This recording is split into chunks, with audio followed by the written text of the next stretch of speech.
a question for all of you. Who gets to decide what a color is named? I mean, avocado green, right? Let's think about that. I'm a born and raised Southern California girl. I have my own avocado tree. I know what color avocados are. Who decided that that weird, ugly shade of green from the, 60s and 70s? Oh, come on, tell me you don't remember that. That was in that avocado and gold and orange? Who decided that that was avocado green? I'm going to tell you right here, right now, I'm going to prove it to you, being here in sunny Southern California, what color avocado green really is. And just for the heck of it, I'm going to show you how to properly cut an avocado. You don't have to peel it. You don't have to do all that stuff. You think I'm kidding? You think I'm kidding? No, no. Come on, really. I have two tools here. I have a knife and I have a spoon. And I have my trusty avocado. Now this avocado green, if you look at the skin of a ripe avocado, is almost black. So again, I ask you, who was that person that named avocado green that color? All right, first thing you're going to do is you're going to set your knife into the skin and you're going to go all the way in until you hit the pit. You're going to turn this around and around and around. Basically, all you're doing is running your knife around the pit or the seed in the middle. Then you're done with your knife for a minute. You're going to twist this and look. That avocado green is not the avocado green that you've been told is avocado green. Next thing we're going to do is we're going to take and we're going to slice this and we're going to run our knife against the skin. Yes, it's true. Then all we're going to do is take this and scoop it right out of that skin, and you have, excuse my fingers, a beautiful sliced avocado. Let's take a look at this color, because really it's probably more in this really bright, beautiful color of green. Avocado green is not ugly. Honest to goodness. I have my own tree. Avocado green is not ugly. Next thing you're going to want to know is how do you get the pit out? Okay, this is the only dangerous part of this, so be careful. You're going to thwop it. Yes, that's a term. Thwop it. Roll it out of there. Pull it with your fingers. Again, we're going to slice, slice, slice. Rolling that knife against the inside of the skin, and we're just going to scoop it all out. Make sure you have a big, big spoon. And there you have it. Beautiful sliced avocado. Stitch, come here. You want some avocado? Come on, come, Stitch. Stitch, come. Do you want to eat some avocado? Come on, come over here. Come on. Come on. Come here. Come here, Stitch, come. Come on. Come here. Come on, all the way up. All the way up. Do you want some avocado? Come on, uppy. Up, up. Welcome to Stitch. So much for the avocado green shenanigans, but I wanted to talk a little bit about color. And putting together a color wheel like this can be really, rather dry sometimes. Shayla Wolf of Sassafras Lane has put together a beautiful, beautiful collection of colors here for us. And I've arranged these in sort of a color wheel organization here.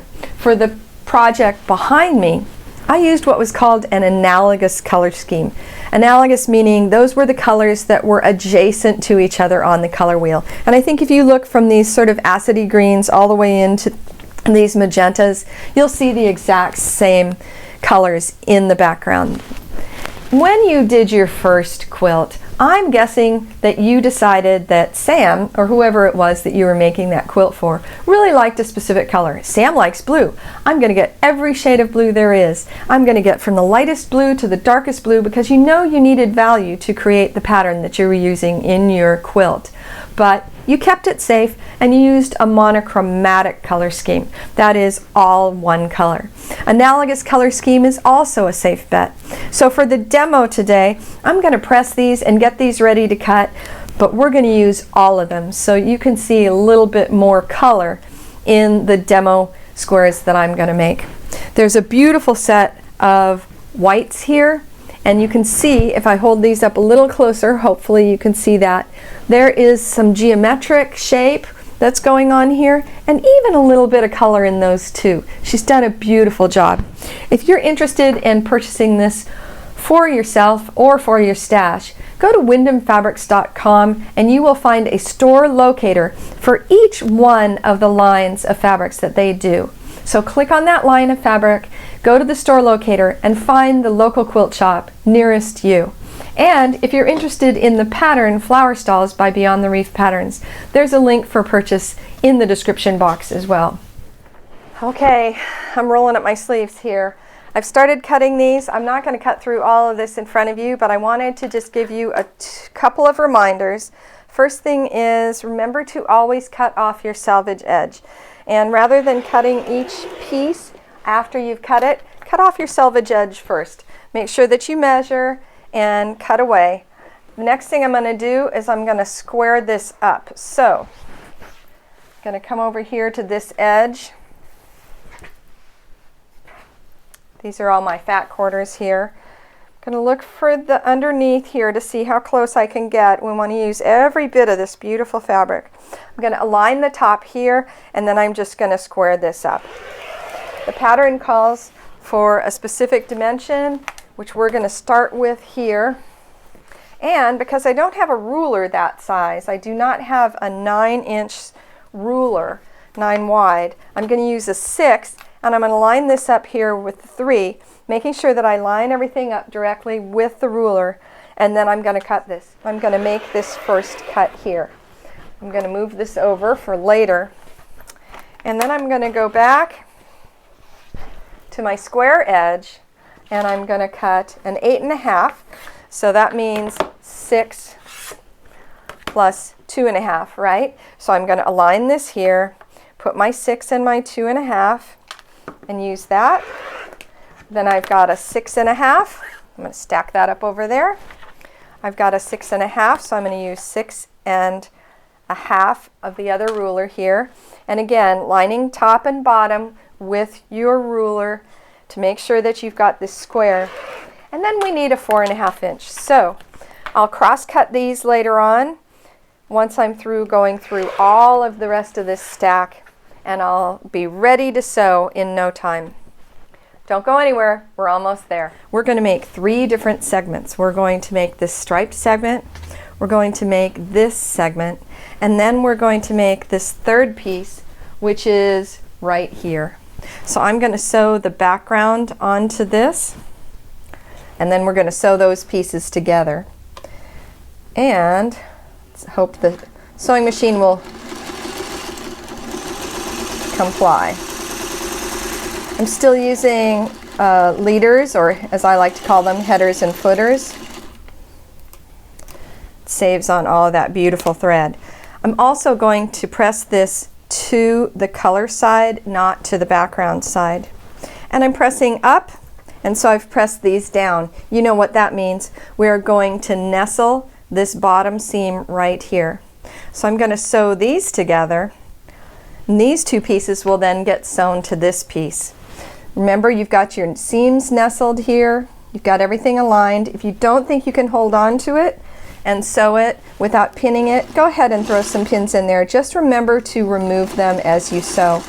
I always put them on the left side, and sometimes I even put them out of the way of the 1/4 inch seam. In this sort of a project, we're not really using a lot of serious piecing techniques.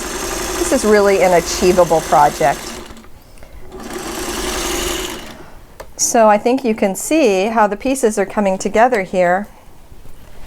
And then this one I sewed backwards.